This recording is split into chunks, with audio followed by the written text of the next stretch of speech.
Welcome to the Deep Dive by 5W Media. Hello, everyone. Today we're plunging into something really captivating. The ghosts and hauntings of the Hawaiian Islands. You, our listener, have sent over a great collection of sources, and we're definitely eager to explore them. We certainly have. It's a real mix, isn't it? We've got articles on specific spots like the Kasha House in Kaimuki and Pearl Harbor, too. Then there are personal stories from a Reddit thread all about Maui experiences. All right. Plus, info on the night marchers. The legendary ones from places like Wikipedia and a Hawaiian Cultural Center, and even some book reviews on Hawaiian ghost tales, and a travel site's take on the night marchers. It's quite a lot to unpack. Okay, yeah, quite the spectral deep dive ahead of us then. Yeah. Our goal today is really to weave all these different accounts together. We want to give you a clearer picture, of Hawaii's unique ghostly lore. Exactly. From specific haunted houses to these broader cultural beliefs about spirits. We'll get into some of the most, compelling stories and see what themes keep popping up. Think of it as your shortcut to understanding this really fascinating side of Hawaiian culture. So where should we start this ghostly tour? Well, a really compelling place to begin is the Kasha House. It's in Honolulu, in the Kaimuki neighborhood. Our sources mention it comes up a lot on Oahu ghost tours, so it clearly holds some significance in local lore. The Kasha House. Yeah, the name itself is interesting. It makes you think of the Kasha legend, which isn't your typical ghost story, is it? No, not at all. It's got roots in Japanese folklore, which adds a whole other layer to these Hawaiian tales. Precisely. The Kasha isn't just, some lingering spirit. It's described more like a warning, a really terrifying entity from Japanese tradition. Right. So unlike a residual haunting, just leftover energy, the Kasha is depicted as active, sometimes malevolent even. So what is a kasha exactly? The descriptions are pretty vivid. Apparently they can look like house cats or strays, seemingly harmless. Yeah, but that's just the appearance. The folklore says their true nature is much darker. They're said to have this penchant for snatching human bodies, especially the recently deceased. Oh, wow. And there's this association with a fire cart or a burning chariot. Adds to the whole frightening image. Okay, but here's where it gets really interesting in the Hawaiian context, right? Because the original legend is about taking corpses. But the Kaimuki story seems to involve it targeting the living. That's a really crucial difference highlighted in our sources. We have these documented incidents tied to the house that are, quite disturbing. There's one from 1942 reported in the Honolulu Star-Bulletin. It mentions a disturbance called neighbors heard shrieking, a commotion. And what did they find? Something unsettling, I gather. Deeply unsettling. Apparently, a young boy and his sisters were being terrorized by something unseen. It was actively trying to choke the girls. Choke them. Good grief. Yeah. And the mother, kind of strangely, blamed her absent husband. But the son reported something really eerie. An odor of ghosts. An odor of ghosts? What does that even mean? It's fascinating, though. Suggests something beyond just sight or sound. Exactly. Then, fast forward a few decades to 1972. Another chilling story pops up in a Halloween editorial. This time, it involves a police officer responding to a call from girls at the same house. Okay, and this one sounds even more direct. The officer actually saw one of the girls being strangled by something invisible. That's the report. He even claimed he felt a strong, calloused hand grab his arm. No way. And get this, his patrol car apparently malfunctioned while he was trying to help. That's classic haunting stuff, isn't it? The electronic interference. It really is.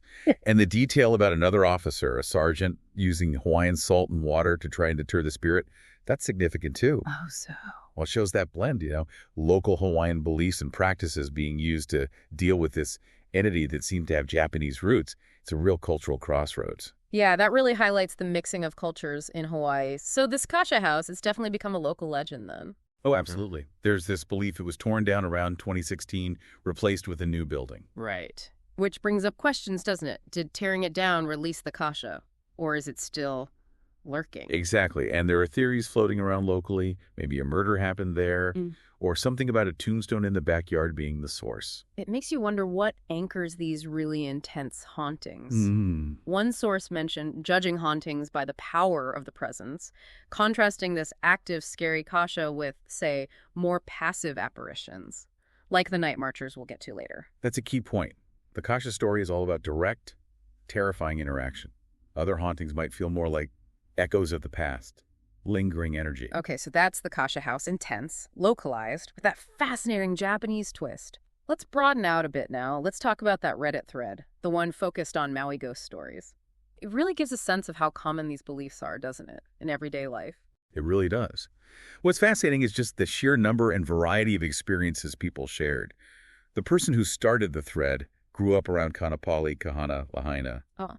and said loads of families they knew had ghost stories. Like the veil between worlds was just thinner there. Yeah, I got that sense too. And they shared this really detailed personal story moving into a new house in Kahana, and things started happening pretty fast. Right. It started small, unexplained knocks, but then it escalated quite a bit, especially upstairs in their bedroom. That progression seems pretty common in haunting stories, doesn't it? Starts subtle, then gets harder to ignore. Definitely. The knocks, then the feeling of unease, then things like the TV or radio turning on by themselves. But it went way beyond that, according to the account. A silhouette in the window, a loud snort, waking up with scratches. That's intense. Yeah, very intense. And the effect on the whole family, siblings getting sleep paralysis, running to the parents' room every night at 1 a.m. Even the dog was growling at something near the lattice. And the parents heard their names called, but in weird electronic-sounding voices. That's a strange twist. It is. And the cleaning lady fleeing after finding footprints on a freshly made bed. That's pretty concrete, hard to explain stuff. What really struck me was the potential history of the place. An ancient Hawaiian village site, then later a pig farm and slaughterhouse. Makes you wonder if places really do hold on to energy from past events. That's a huge question in paranormal studies, isn't it? The connection between place and energy. Could history leave an imprint? That Reddit thread had so many other stories, too, from all over. It really did. Someone in Haiku in Kihei mentioned seeing and sensing things on hikes, even hearing night marchers while camping, doors opening, the dog reacting. Familiar themes. Yeah, the consistency across different accounts is interesting. Maybe it's a shared cultural lens for interpreting odd experiences. Could be. Then there was the former banquet worker at the Ritz on the Big Island. That feeling of, nope, I'm out, in storage areas, dark shadows, voices, seeing a woman who vanishes. That nope feeling is powerful, isn't it? A strong gut reaction to a perceived presence. Absolutely. And the person in Kaanapali feeling a hand on their back, hearing their name called during a nap, that's very direct, very personal. Very unsettling. Then you have the Lahaina Luna stories, shadows, chains near a field known to be a burial site, and a figure hovering over a student. Classic dorm haunting tales, but with that specific historical context. Right, and the family near the Kapu burial grounds in Waihuku experiencing paranoia. It reinforces that idea of certain land being, well, spiritually charged. Definitely seems to be a recurring theme. We even got a funny one, the bellman ghost in Honolulu just saying ooga booga. Huh.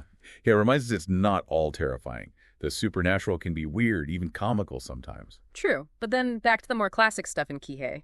Shadows, things being thrown, feeling someone walk on the bed, doors unlocking, a vase flying off a table. And the fact that blessing the house and removing some ashes seemed to help points to those traditional ways of dealing with things. Yeah. The black sand beach experience was creepy too, feeling pulled down, sensing malice, then those unexplained smells, floral and spice, odd. It makes you wonder about natural locations holding energy too, not just buildings. And just so many other little anecdotes, Kahana, Huela, Waikapu, Kihei.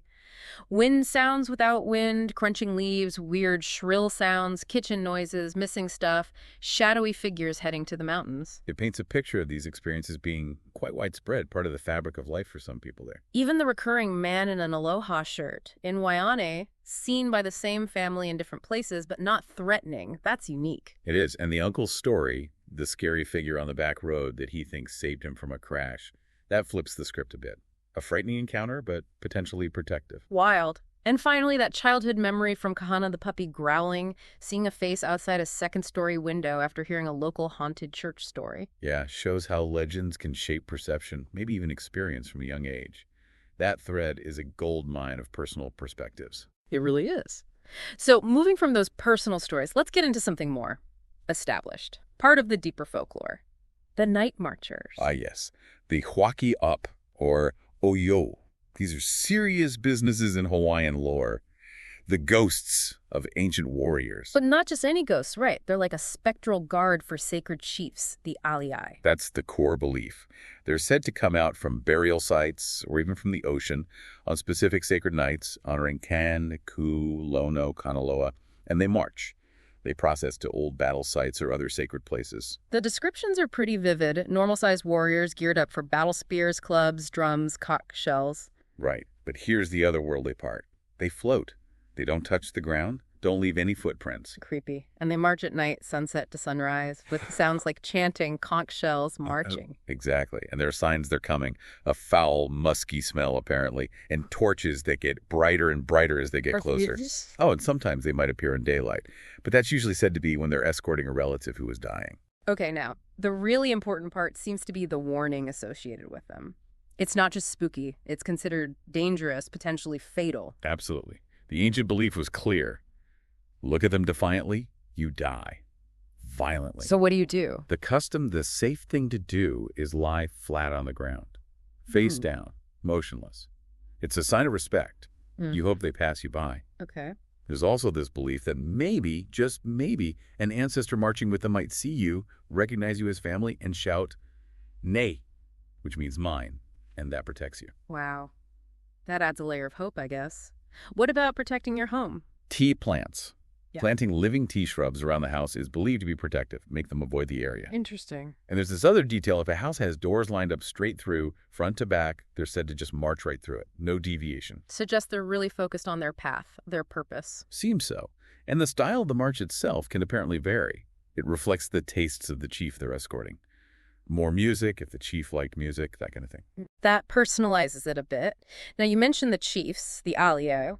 Their bodies, even parts of their bodies, were considered incredibly sacred, kafu. Right. Extremely sacred. Viewing them was forbidden, punishable by death. How does that connect to the night marchers formation? Well, that sacredness, the mana associated with the chief, could influence how they marched. The leader might be in front, or the back, or protected within the group, depending on where that sacred power was concentrated. Fascinating. And sometimes it's not just human spirits. Actual gods might join the march. That's part of the lore, too. You'd know by the torches being exceptionally bright. And certain gods, like the goddess Hayaka, might be part of a specific formation.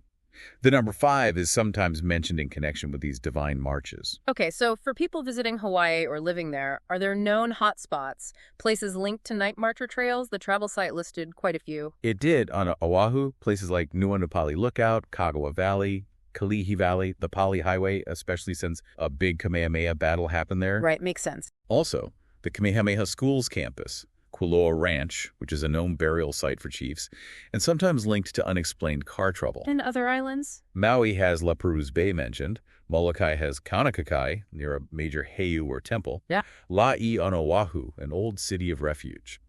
And the list goes on. Maunalua, Ka'akoloa, Keika, Hanapepe, Hokunui, and places on the Big Island like Waipio Valley and Hilo. They seem to be associated with paths all over. So they're potentially widespread. The main message seems clear, though. If you think you encounter them, don't interfere. Absolutely not. Crouch low, stay still, play dead, basically, and do not look at them. Avert your eyes, show respect. Got it. And are there specific nights they're more likely to appear? No sources mention favorite nights. Junone is one night sacred to the god Kani, associated with chiefs and priests, and Puakua, the 14th night of the new moon, for chiefs, warriors, and family guardian spirits called Amakua. Okay. And the marches themselves sound pretty dramatic. Heavy wind, torches, chanting, drumming, lightning, rain, mist. It's a whole phenomena. It really is. Powerful, awe-inspiring, and definitely frightening if you're caught unaware. No wonder they feature heavily in ghost tours and even inspired a movie. They're a huge part of the folklore. Which brings us neatly to that term, pukan, doesn't it? That specific night. The Cultural Center source talked about it as a time when the veil between worlds is thin. Yes, exactly. Pukane. It's the 27th night of the Hawaiian lunar cycle, when the moon is a waning crescent. It's seen as a time when spiritual encounters are just more likely. The scholar Mary Kawina Pukui used the term iepa for these unexplainable things. She felt encountering spirits was natural, expected even, like the divide was cobweb thin. So, a bit like Halloween in other cultures, a time of heightened awareness of the supernatural. There was that saying too, "Kamaone na yuapapu." Right. The strange and wondrous creatures of the night are out and about. A perfect description. And Pukane is strongly linked to the night marches, the Huakuipa, because it's sacred to Kani. It is strongly linked, yes. But it's worth remembering. Night marchers are also said to appear on nights sacred to the other main gods, Ku, Lono, Kanaloa. It's not exclusive to Pukan. And these encounters, they aren't always big, dramatic hauntings, are they? The source mentioned things as subtle as a light rain after a prayer. That's important. It suggests a more integrated view of the spiritual. It's not always poltergeists and apparitions. It can be subtle signs, feelings, connections. It seems connected to the deep Hawaiian value placed on remembering family, ohana, and genealogy, mukuahau. Absolutely. That need to honor and stay connected with ancestors, with those who've passed on. It's similar to the roots of Halloween, that human need to remember the dead. It really brings it back to that universal feeling. And Pukan falls within the Engi period, the last part of the lunar month, meaning to decrease or wane. Adds another layer of symbolism, doesn't it? It really does. It all weaves together the time, the beliefs, the specific legends like the night marchers, the personal stories, creating this incredibly rich tapestry of Hawaiian beliefs about the spirit world. It certainly does. A truly unique and fascinating perspective. Couldn't agree more. Well, this has been a really, really fascinating deep dive into the spectral side of the Hawaiian Islands. Thanks so much for exploring all this with me. My pleasure. Always so much depth in these stories. If you like what you are hearing from us, please subscribe. Also, if you would like and share this video, it helps us tremendously and means so much to us. Please also leave a comment. We want to know what you think and value ideas you might have for future podcasts. Yeah, let us know your thoughts. Thanks for tuning in.